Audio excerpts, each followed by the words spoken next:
मैं एमएन रॉय हूं। 1934 में मैंने पहली बार कहा कि भारत का संविधान भारतीयों की बनाई कॉन्स्टिट्यूएंट असेंबली से आना चाहिए। मैं जवाहरलाल नेहरू हूं। 1938 में कांग्रेस ने मांग की कि आजाद भारत का संविधान अडल्ट फ्रेंचाइज से चुनी कॉन्स्टिट्यूएंट असेंबली बनाएगी। मैं लॉर्ड लिनलिथगो हूं, भारत का वाइसराय। 1940 के अगस्त ऑफर में ब्रिटिश सरकार ने पहली बार कॉन्स्टिट्यूएंट असेंबली की मांग सिद्धांत में मान ली। मैं सर स्टैफर्ड क्रिप्स हूं। 1942 में मैं ब्रिटिश कैबिनेट का प्रस्ताव लेकर आया, लेकिन मुस्लिम लीग ने 2 अलग कॉन्स्टिट्यूएंट असेंबलीज की मांग की। मैं लॉर्ड पैथिक लॉरेंस हूं, कैबिनेट मिशन का हेड। हमने 1946 में कॉन्स्टिट्यूएंट असेंबली का प्लान दिया। कुल 389 सीटें, 296 ब्रिटिश इंडिया और 93 रियासतों की। कॉन्स्टिट्यूएंट असेंबली के इलेक्शन में कांग्रेस ने 208 सीटें जीती, मुस्लिम लीग को 73 और बाकी 15 सीटें इंडिपेंडेंट्स को मिली। मैं डॉक्टर सच्चिदानंद सिन्हा हूं, असेंबली का सबसे बुजुर्ग मेंबर। फ्रेंच प्रैक्टिस के मुताबिक मुझे टेम्पररी प्रेसिडेंट चुना गया है। मैं कॉन्स्टिट्यूएंट असेंबली का प्रेसिडेंट। पहली मीटिंग में सिर्फ 211 मेंबर आए क्योंकि मुस्लिम लीग ने बॉयकॉट किया। 13 दिसंबर 1946 को मैंने ऑब्जेक्टिव्स रेजोल्यूशन पेश किया। ये सिर्फ रेजोल्यूशन नहीं, ये डिक्लेरेशन है, प्लेज है, डेडिकेशन है। 22 जनवरी 1947 को ऑब्जेक्टिव्स रेजोल्यूशन सर्वसम्मति से पास हुआ। इसी का मॉडिफाइड वर्जन आज हमारे संविधान की प्रीएम्बल है। मैं डॉक्टर BR अम्बेडकर हूं। 29 अगस्त 1947 को मुझे ड्राफ्टिंग कमेटी का चेयरमैन बनाया गया। इसमें कुल 7 मेंबर हैं। मैं सरदार वल्लभ भाई पटेल हूं। मैं advisory committee on fundamental rights, minorities and tribal areas का चेयरमैन हूं। 4 नवंबर 1948 को मैंने असेंबली में ड्राफ्ट कॉन्स्टिट्यूशन पेश किया। इस पर 114 दिन बहस हुई और 7653 अमेंडमेंट्स प्रस्तावित हुए। 26 नवंबर 1949 को संविधान अडॉप्ट हुआ। 284 मेंबरों ने साइन किए। इसमें प्रीएम्बल, 395 आर्टिकल्स, 22 पार्ट्स और 8 स्केड्यूल्स थे। 26 जनवरी 1950 को संविधान लागू हुआ। यही दिन चुना गया क्योंकि 1930 में पूर्ण स्वराज दिवस मनाया गया था। 26 जनवरी 1950 को संविधान लागू हुआ। यही दिन रिपब्लिक डे बना क्योंकि 1930 में पूर्ण स्वराज दिवस मनाया गया था। मैं जवाहरलाल नेहरू हूं। 8 जुलाई 1946 को कांग्रेस ने एक्सपर्ट्स कमेटी बनाई। मैं इसका चेयरमैन हूं। ये कॉन्स्टिट्यूएंट असेंबली के लिए मटेरियल तैयार करेगी। मैं KM मुंशी हूं, एक्सपर्ट्स कमेटी का मेंबर। हमने ऑब्जेक्टिव्स रेजोल्यूशन का ड्राफ्ट तैयार किया जो नेहरू जी ने असेंबली में पेश किया। मैं सर BN राव हूं, कॉन्स्टिट्यूएंट असेंबली का कॉन्स्टिट्यूशनल एडवाइजर। मैंने 60 देशों के कॉन्स्टिट्यूशन स्टडी करके ड्राफ्ट तैयार करने में मदद की। मैं HVR अयंगर हूं, कॉन्स्टिट्यूएंट असेंबली का सेक्रेटरी। सभी सेशंस के रिकॉर्ड्स और डॉक्यूमेंट्स मैनेज करना मेरी जिम्मेदारी है। मैं कॉन्स्टिट्यूशन का चीफ ड्राफ्ट्समैन हूं। हर आर्टिकल की लीगल लैंग्वेज और टेक्निकल वर्डिंग मेरी जिम्मेदारी है। मैं प्रेम बिहारी नारायण रायजादा हूं। मैंने कॉन्स्टिट्यूशन की original copy flowing italic style में अपने हाथ से लिखी, बिना कोई फीस लिए। मैं नंदलाल बोस हूं, शांति निकेतन का आर्टिस्ट। मैंने और बेओहर मनोहर सिन्हा ने कॉन्स्टिट्यूशन की ओरिजिनल कॉपी को इंडियन आर्ट से डेकोरेट किया। मैं नाजिरुद्दीन अहमद हूं, असेंबली मेंबर। मैंने ड्राफ्टिंग कमेटी को ड्रिफ्टिंग कमेटी कहा क्योंकि कॉन्स्टिट्यूशन बनाने में बहुत टाइम लग रहा है। मैं लॉर्ड विस्काउंट साइमन हूं। मेरा मानना है कि कॉन्स्टिट्यूएंट असेंबली सिर्फ हिंदूज की बॉडी है, ये पूरे इंडिया को रिप्रेजेंट नहीं करती। मैं विंस्टन चर्चिल हूं। कंस्टिट्यूएंट असेंबली सिर्फ वन मेजर कम्युनिटी को रिप्रेजेंट करती है, ये ट्रू रिप्रेजेंटेटिव बॉडी नहीं है। मैं ग्रैनविल ऑस्टिन हूं, अमेरिकन स्कॉलर।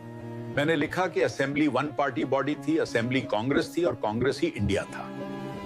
मैं हमसा मेहता हूं, असेंबली मेंबर। क्रिटिक्स गलत कहते हैं। हमारी असेंबली में Hindus, Muslims, Sikhs, Christians, SCs, STs और विमेन सब शामिल थे। कॉन्स्टिट्यूएंट असेंबली का सिंबल हाथी था। कुल 11 सेशंस हुई। कॉन्स्टिट्यूशन बनाने में 2 साल 11 महीने 18 दिन लगे।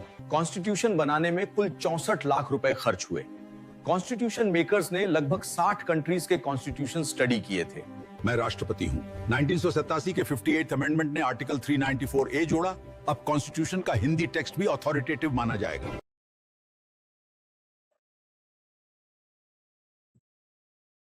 हमारा कॉन्स्टिट्यूशन दुनिया का सबसे लंबा लिखित कॉन्स्टिट्यूशन है। इसमें 395 आर्टिकल्स, 22 पार्ट्स और 8 स्केड्यूल्स हैं। मैंने दुनिया के सभी नोन कॉन्स्टिट्यूशंस को खंगाला है।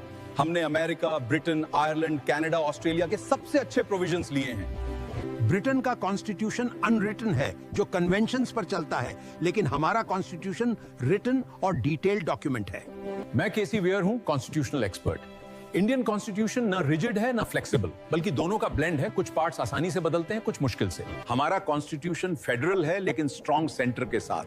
इसलिए आर्टिकल 1 कहता है India shall be a union of states. मैं डॉक्टर राजेंद्र प्रसाद हूं। हमने ब्रिटिश पार्लियामेंट्री सिस्टम अपनाया है जहां एग्जीक्यूटिव लेजिस्लेचर के प्रति रिस्पॉन्सिबल होता है, प्रेसिडेंट नॉमिनल हेड है। पार्लियामेंट्री सिस्टम में रियल पावर प्राइम मिनिस्टर और कैबिनेट के पास होती है।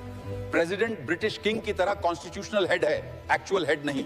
मैंने फंडामेंटल राइट्स का चैप्टर ड्राफ्ट किया है। ये rights American bill of rights से इंस्पायर्ड हैं और गवर्नमेंट के खिलाफ सिटीजंस को प्रोटेक्शन देते हैं। मैं केटी शाह हूं, असेंबली मेंबर।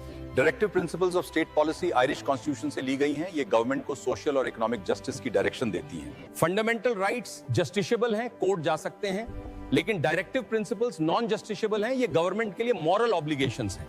हमने सिंगल सिटीजनशिप रखी है, चाहे कोई किसी भी स्टेट में रहे, वो सिर्फ इंडियन सिटीजन है, स्टेट सिटीजनशिप नहीं।